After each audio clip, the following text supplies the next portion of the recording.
So if you want to go back to the previous part, you can. I don't know if there are anything to fill in.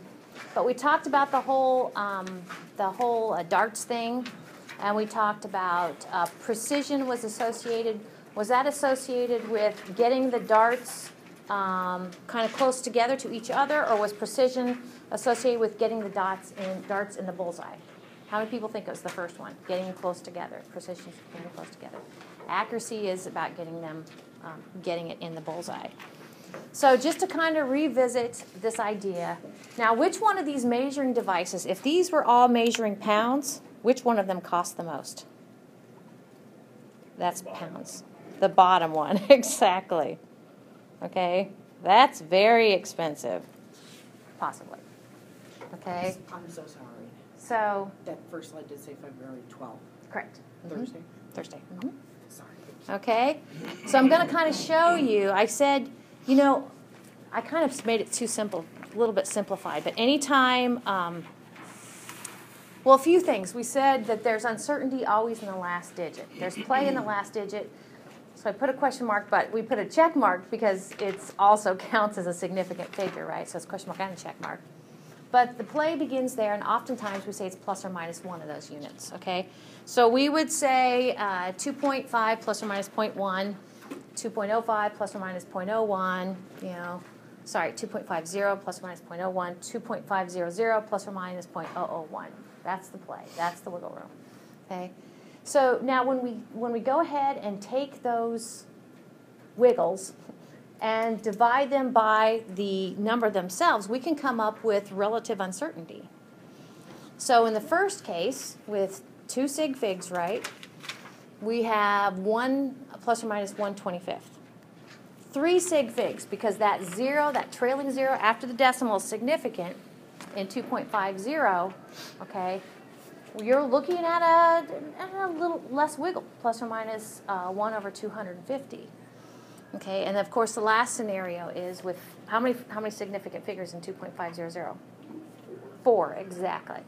So if you do the relative uncertainty, which is a division of that number divided by the uncertainty itself, you come up with 1 in 2,500 parts. Okay, so you're right, the last one would be much more expensive. Okay, the precision's much better. This is now where I'm going to try to show you that those kind of placeholder zeros, like if you have decimal 0.00056, okay, how many sig figs are there? Decimal 0.00056. How many sig figs? 2. Yep, we only got 2 sig figs, exactly.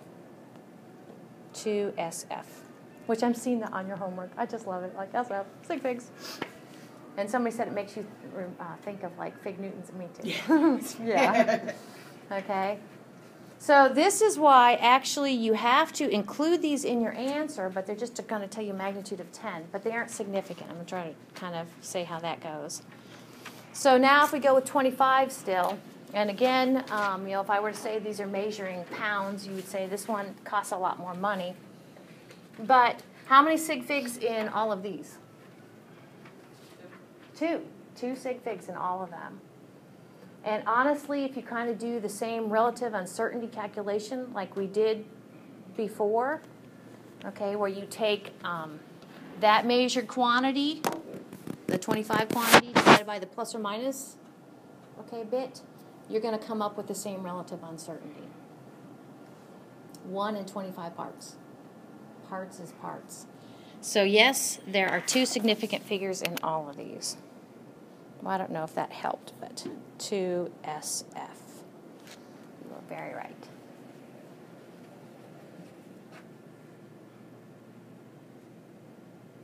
Ooh, lots to write in.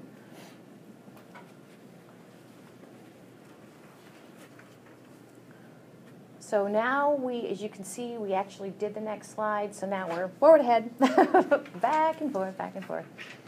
So the thing I want to get through today is actually this part. Okay, this part on density and percent. And guess when you did density and percent? Yesterday. Homework. Right. Okay. So the thing about yesterday's lab is no naked numbers. And actually, on that last calculation for density, you guys were really good and careful about putting, density is a ratio of mass to volume. And so whatever those units of grams and either centimeters cubed or milliliters, you carried those, you wrote them down in your intermediate calculation, and you carried them over to your answer. Okay, that's great. Just keep that up. Want to be sure and bring your calculators Monday, because we're going to start on this idea of an approach to working problems called factor label, and it focuses on the units. Those units can get you through anything, okay? So when it talks about dimensional consistency, that's what you did yesterday. Dimensional consistency. It just meant when you took the ratio of grams to milliliters, your answer was in grams per milliliters, okay? Dimensional consistency. Okay. So let's kind of pick on water for a minute. We talked about this a little bit on Wednesday, the fact that water as a solid is less dense than water as a liquid, and then that's going to come into play. I have a little chart here to show that. But in the meantime, water is in its liquid state at 4 degrees. Actually, it's in its most dense liquid state at 4 degrees. The problem about going colder than 4 degrees is it starts to, what I say, fluff out. Okay? You're going to see that on the graph here in a minute.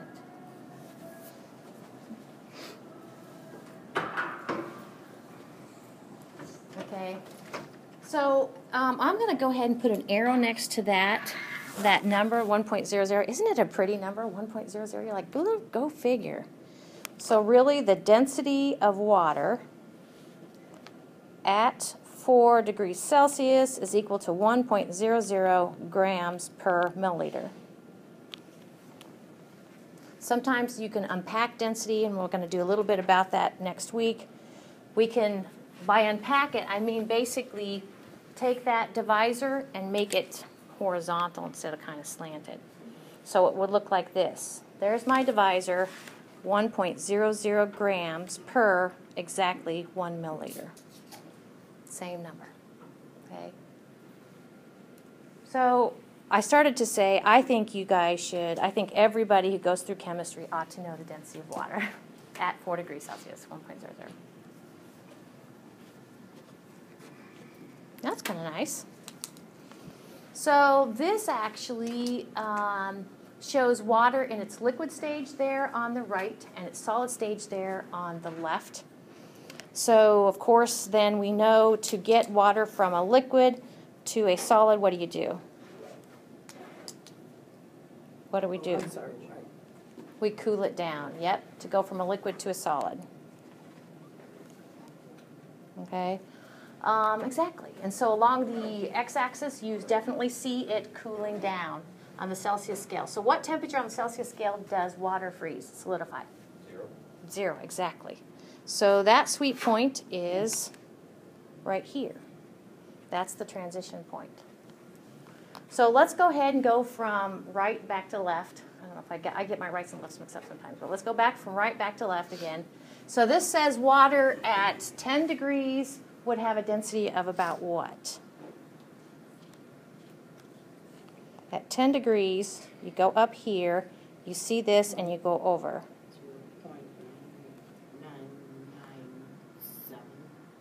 0.99975. Yeah, 0.99975. Yeah, it's scales sometimes. I have to concentrate. I can eventually read the number, okay, but very good. Okay, 0.99975. I agree. Okay, so the deal is, what they're saying is going from 10, and I don't want to belabor this too much, but I think it's interesting. You know, going from 10 degrees Celsius, cooling down to 4 degrees Celsius is this part right here. So this is 4, okay. All right. And that is actually that part where you're taking liquid water, going from 10, it's getting cooler, here it's 8, here it's 7, here it's 6 degrees Celsius, here it's 5 degrees Celsius, here it's 4 degrees Celsius. Okay, about 4 degrees Celsius, it's almost like it's intelligent. I know it's not. That's a whole nother subject. Have you seen this, like, intelligent inorganic stuff? Really, you know. Anyway, so it starts to basically get ready to solidify, and it starts fluffing out.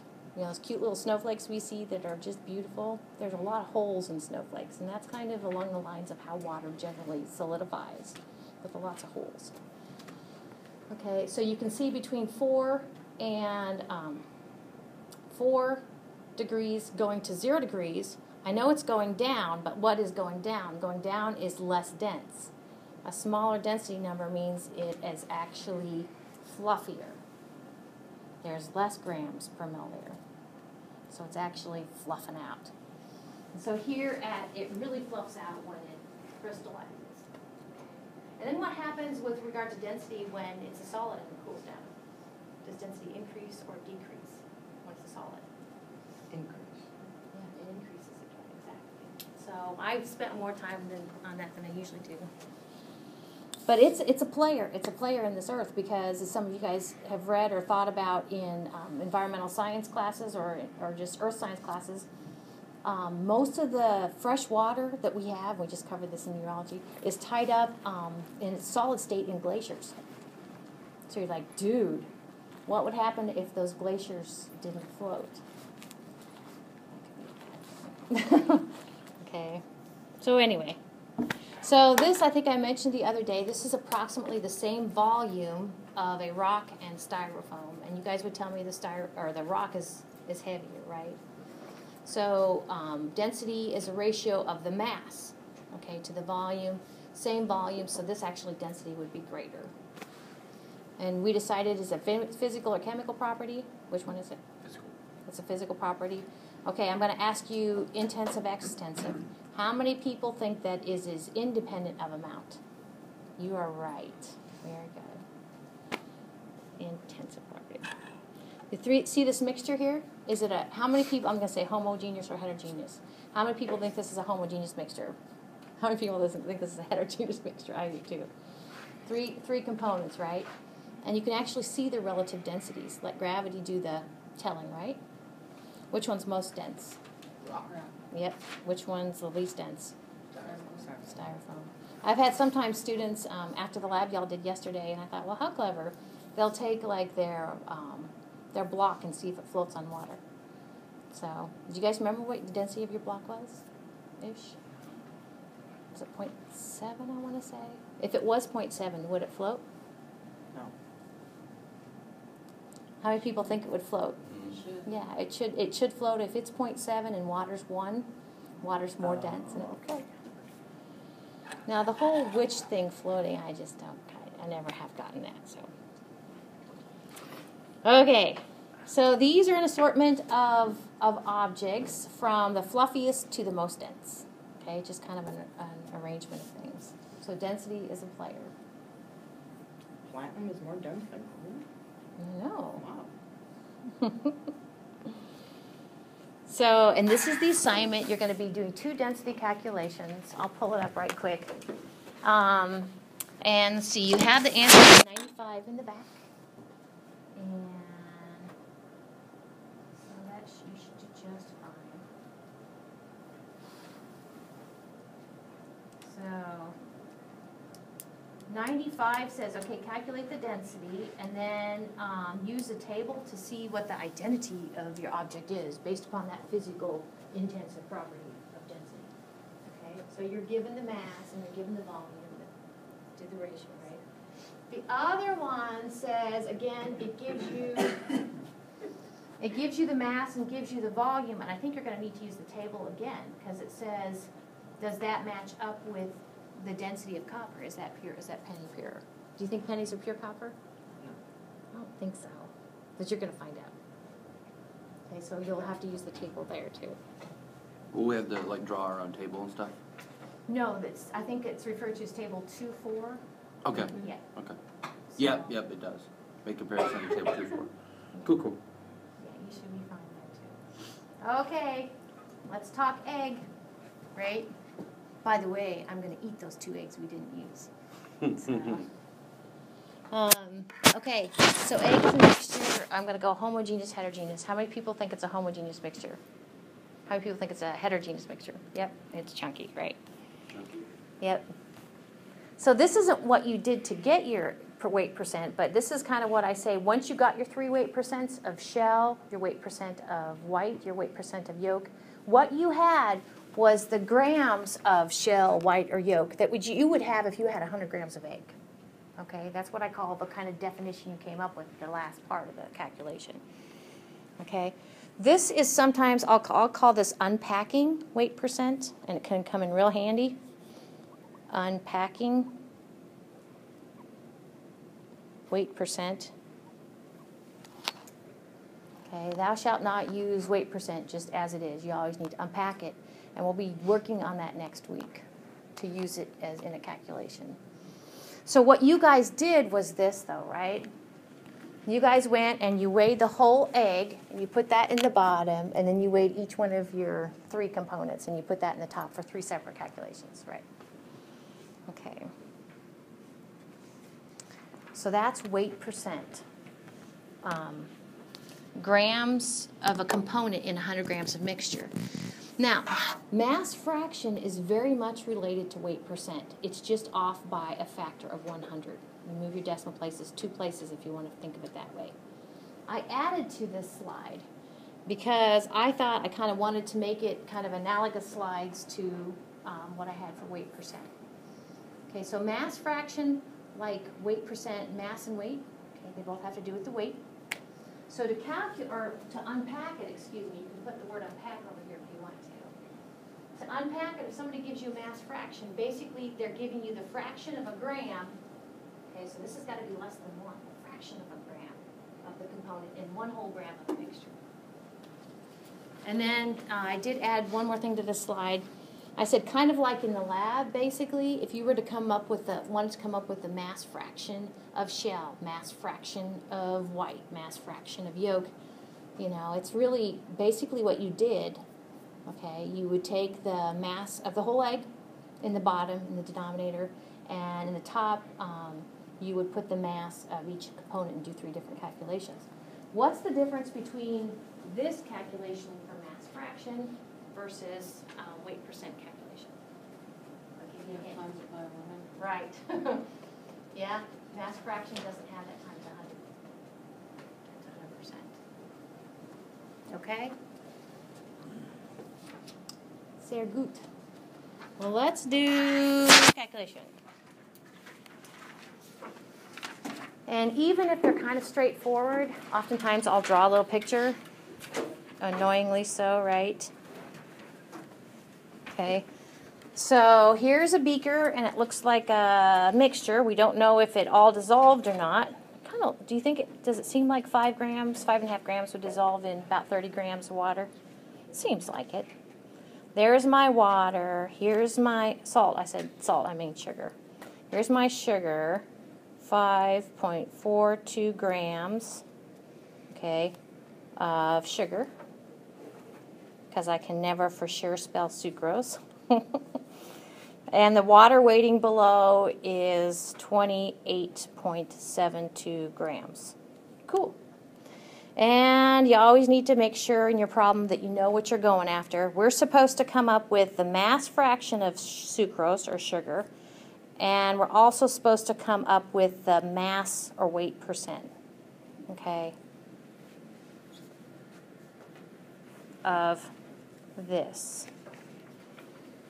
So in both of those, whether it was the weight or the mass percent, parts per 100, or the mass fraction, what number went in the bottom to calculate those?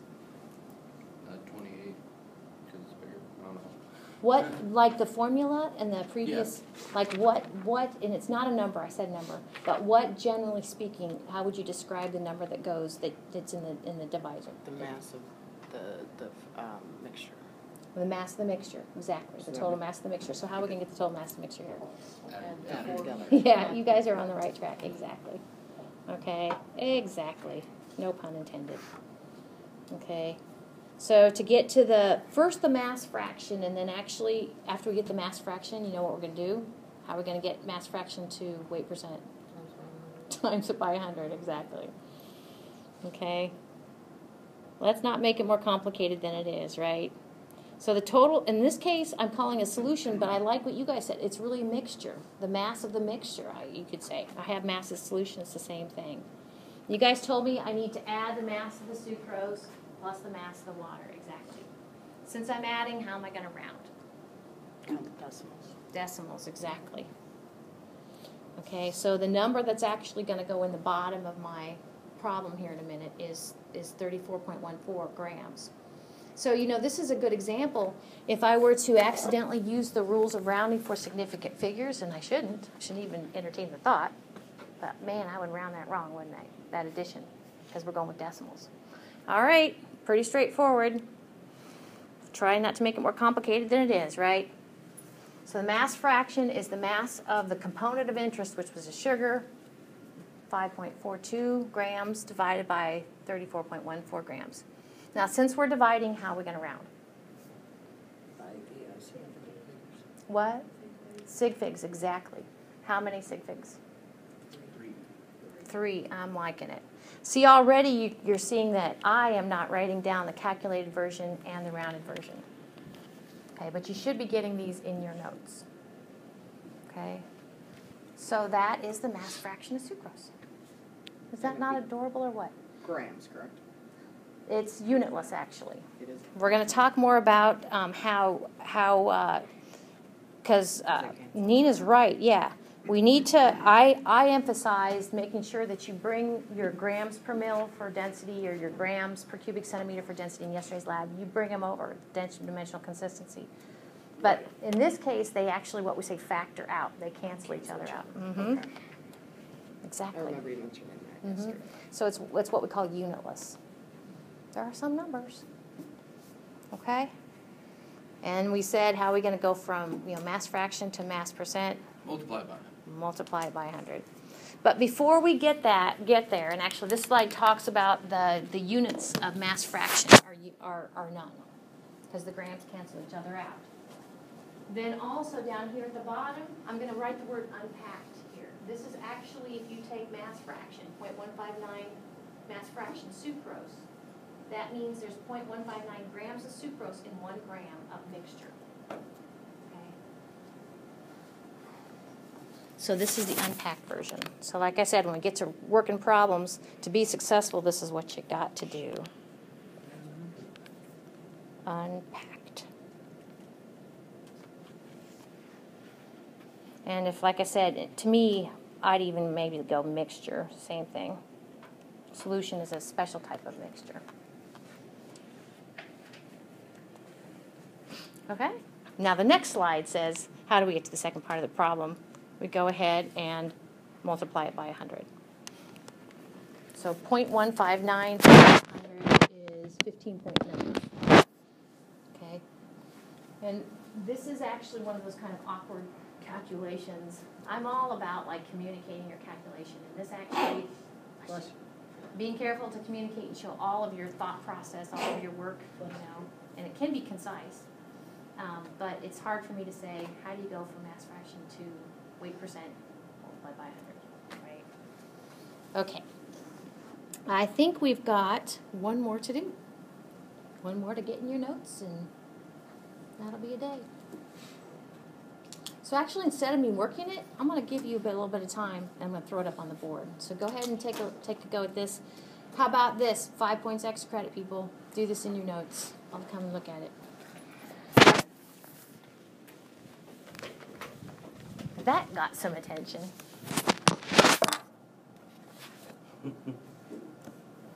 Get full credit. And you'll know on my first test, or I'll try to alert you before you get any points deducted on your first test.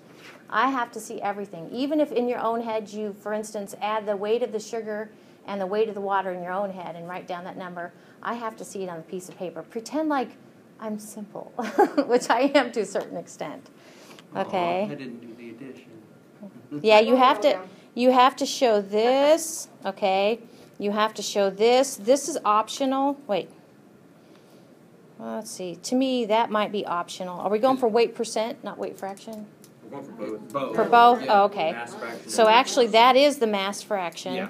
Okay, so that's not optional. Okay. And then, to me, you don't have to show this. I think you can actually just go for the, it's not up there, is it? You can just go for the 7.46%. Okay, are there any questions about rounding to why this is 3 sig figs? No, but on Yeah. that, no. I know how that should be rounded, but So we don't have to say, write the whole number as calculator displayed? Right, and we Okay. were talking about this morning. It has like You don't have to Right. write what your calculator displays and then write the round one like I 'Cause suggested as we're last getting this better, week. we can kind of realize Yeah. that obviously it's 3 sig Exactly. figs, not. But 18. what I tried to explain is if you write what CALC, the unrounded value, what your calculator displays, that actually can help you and it can actually give you partial credit if I'm kind of grading and I say, oh, well, they did this, but they just didn't round correctly. Otherwise, you write down an answer that's wrong and I have no idea necessarily that intermediate thing that was on your calculator.